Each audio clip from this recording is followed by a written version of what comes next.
ప్రభునందు ప్రియ దేవుని ప్రజలందరికీ ప్రభు పేరట ప్రత్యేకముగా వందనాలు తెలియచేసుకొనిచున్నాను.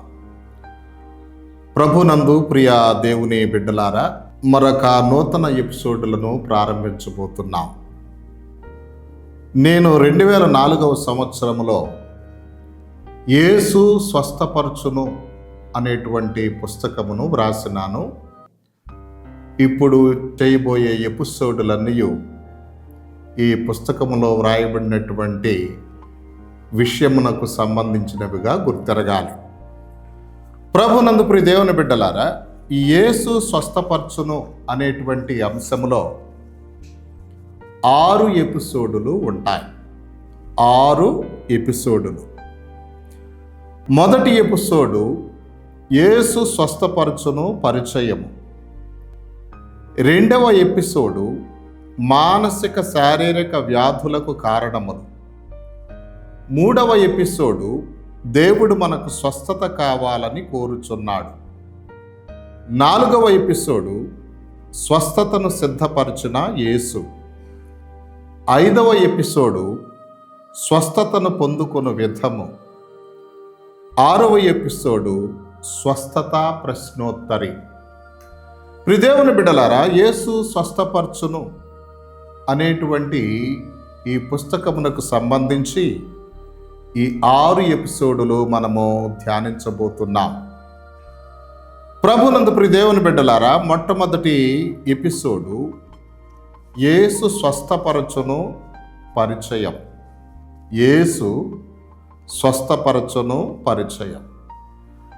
ప్రియమైన దేవుని బిడ్డలారా, గమనించాలి, ఈ రోజుల్లో చాలామంది అనారోగ్యంతో వ్యాధులతో బాధపడుచుండుట మనం చూస్తున్నాము. పెద్ద పెద్ద వైద్యశాలలు రోగులతో క్రిక్కిరిసిపోతున్నాయి. ఎంతోమంది ధనాన్ని వెచ్చించి ఆరోగ్యం పొందలేక నిస్సహాయ స్థితిలో ఉండి మరి ఆ బాధను తట్టుకోలేక ఆత్మహత్యలకు కూడా పాల్పడేవారు చాలామందిని మనం చూస్తున్నాం. ప్రియదేవుని బిడ్డలారా, గమనించాలి, వైద్యశాలలు రోగులతో క్రిక్కిరిసిపోతున్నాయి. అంటే ఈ లోకంలో ఎక్కువ మంది రోగము వ్యాధుల చేత పీడించబడుచున్నారు. ఒక మాటలో చెప్పవలసి వస్తే అందరూ అనారోగ్యంతో బాధపడుచున్నారు. ఈ విషయాన్ని గురించి యెషయా ప్రవక్త యెషయా గ్రంథం 1వ అధ్యాయం 5-6 వచనాలలో ఈ విధముగా వ్రాశాడు. ప్రతి వాడు నడినెత్తిని వ్యాధి కలిగి ఉన్నాడు, ప్రతి వాని గుండె బలహీనమయ్యను, అరికాలు మొదలుకొని తల వరకు స్వస్థత కొంచెమైనను లేదు. ఎక్కడ చూచినను గాయములు, దెబ్బలు, పచ్చిపుండ్లు, అవి పిండబడలేదు, కట్టబడలేదు, తైలముతో మెత్తన చేయబడలేదు అని వ్రాయబడి ఉన్నది. ప్రభునందు ప్రియమైనటువంటి దేవుని బిడ్డలారా, గమనించాలి, ప్రతివాడు నడినెత్తిని వ్యాధి కలిగి ఉన్నాడు.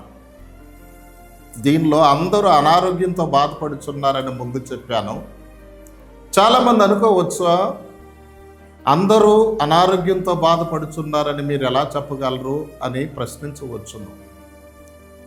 అయితే నేను ఒక విషయం చెప్తున్నాను, శారీరక రోగాలు కొంతమందికే ఉండవచ్చేమో కానీ మానసిక రోగాలు అందరికీ ఉంటాయి.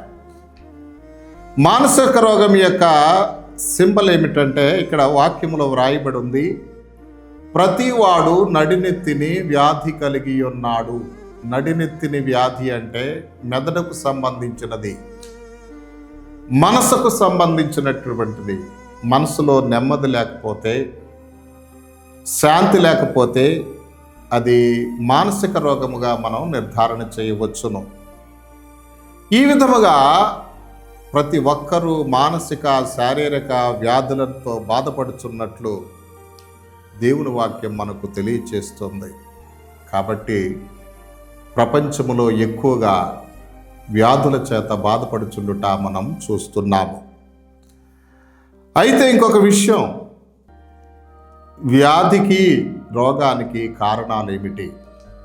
చాలామందికి వ్యాధులు వస్తున్నాయి, బాధలు వస్తున్నాయని మీరు అంటున్నారు అని మీరు అనొచ్చు. వీటి కారణాలు ఏమిటి?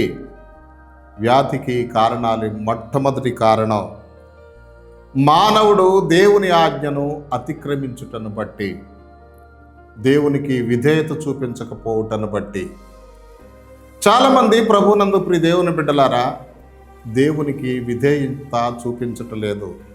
మనం ఒకసారి ఆదాము హవ్వల దగ్గరకు వెళితే వారు ఏదైనా తోటలో పాపం చేయకముందు వ్యాధి లేక, బాధ లేక, అనారోగ్యం లేక ఎంతో సంతోషముగా ఉండేవారు. కానీ ప్రభు చెప్పాడు, మీరు నా ఆజ్ఞను అతిక్రమిస్తే మీ సంతోషమంతా పోతుంది, మీ శరీరం శ్రమల పాలవుతుందని కూడా చెప్పుట జరిగింది. ఈ విషయం ఆదికాండం 2వ అధ్యాయం 17వ వచనములు ఈ విధముగా వ్రాయబడి ఉన్నది. మంచి చెడ్డల తెలివినిచ్చు వృక్ష ఫలములను తినకూడదు, నీవు వాటిని తిను దినమున నిశ్చయముగా చచ్చదవు అని నరునికి ఆజ్ఞాపించను. ఆదికాండం 2వ అధ్యాయం 17వ వచనం. ప్రభునందు ప్రియమైనటువంటి దేవుని బిడ్డలారా గమనించాలి, పాపం చేస్తే మరణం వస్తుందని దేవుడు చెప్పాడు. ఆజ్ఞను అతిక్రమిస్తే మరణం సంభవించటానికి కారణం ఏమిటంటే, మరణం చేరటానికి వ్యాధి రోగం ద్వారా మరణానికి వెళ్తారు. గమనించవలసిన విషయం అంటే, ఒక వ్యక్తి పాపమును బట్టి వ్యాధి పాలవుతారు, రోగం పాలవుతారు. ఈ విషయంలో రోమాపత్రిక 5వ అధ్యాయం 12వ వచనములు ఈ విధముగా వ్రాయబడి ఉంది. ఒక మనుషుని ద్వారా పాపమును, పాపం ద్వారా మరణమును లోకములో ఎలాగూ ప్రవేశించనో అలాగనే మనుషులందరూ పాపం చేసినందువలన మరణము అందరికీ సంప్రాప్తమాయను. ఈ విషయంలో అందరూ వ్యాధిగ్రస్తులుగా ఉంటారని దేవుని యొక్క వాక్యములో వ్రాయబడి ఉన్నది.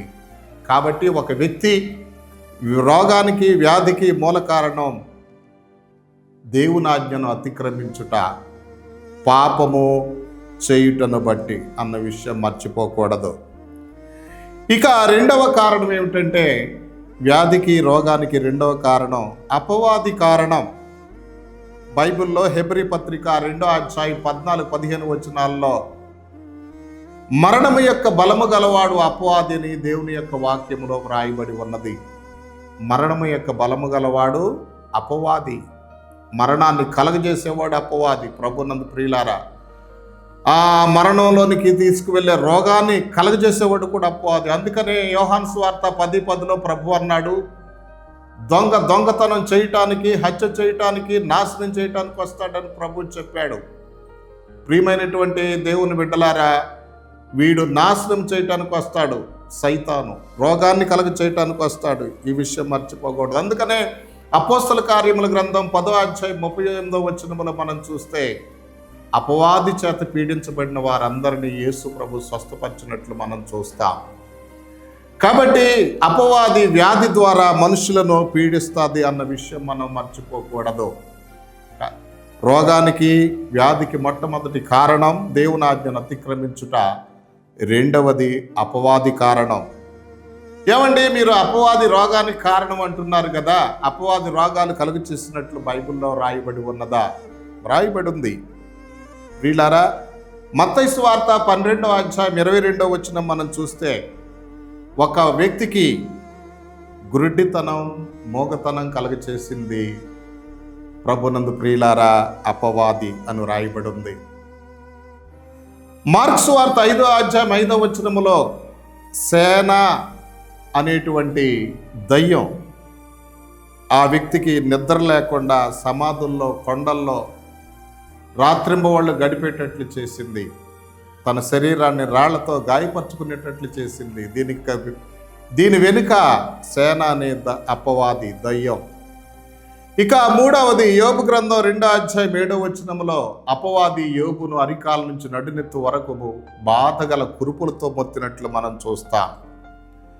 ఇక నాలుగవది లూకాసు వార్త 13-11లో బలహీనపరచు దయ్యం ఒక స్త్రీకి పట్టి 18 సంవత్సరములు ఆమె నడుము వంగిపోయేటట్లు చేసింది. ప్రభునందు ప్రియ దేవుని బిడ్డలారా, వీటన్నిటిని బట్టి మనం చూస్తే అందరూ అనారోగ్యంతో బాధపడుతున్నారు.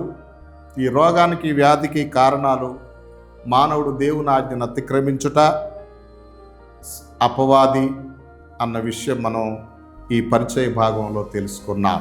రాబో ఎపిసోడుల్లో మరి మానసిక శారీరక వ్యాధులు ఎలా ఉంటాయి, వీటికి ఎలా స్వస్థత పొందుకోగలం మొదలైన విషయాలన్నీ కూడా మనం ధ్యానించబోతున్నాం.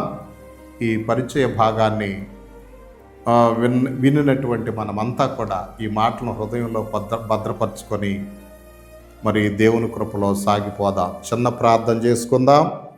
దయగలిగిన ఆయన, ప్రేమ కలిగిన తండ్రి, మా ప్రభువా, మా రక్షకుడా, మీ ఘనమైన నామమునకు వందనములు స్తోత్రములు చెల్లించుకొనుచున్నాము. యేసు స్వస్థపరచును అనేటువంటి అంశమునకు సంబంధించి పరిచయాన్ని నాయన మేము ధ్యానం చేసుకుంటకు మీరు ఇచ్చిన కృప కొరకు వందనములు స్తోత్రములు నాయన. ఇదిగో అందరూ అనారోగ్యంతో బాధపడుతున్నారని, ఆ అనారోగ్యానికి కారణములు 1 దేవుని ఆజ్ఞను అతిక్రమించుట, 2 అపవాదని మాకు చాలా వివరంగా తెలియచేసినందులకు స్తోత్రాలు ప్రభువా. తండ్రి, మేమంతా కూడా ఈ విషయాలను గ్రహించుకొని జాగ్రత్త వహించి నా తండ్రి మీ కృపలో ముందుకు సాగిపోయే భాగ్యం మాకు దయచేయమని ఘనత మహిమ ప్రభావములు మీకు మాత్రమే ఆరోపిస్తూ యేసుక్రీస్తు వారి శ్రేష్టమైన నామములో ప్రార్థించి స్తుతించి వేడుకొనుచున్నాము పరమ తండ్రి. ఆమేన్.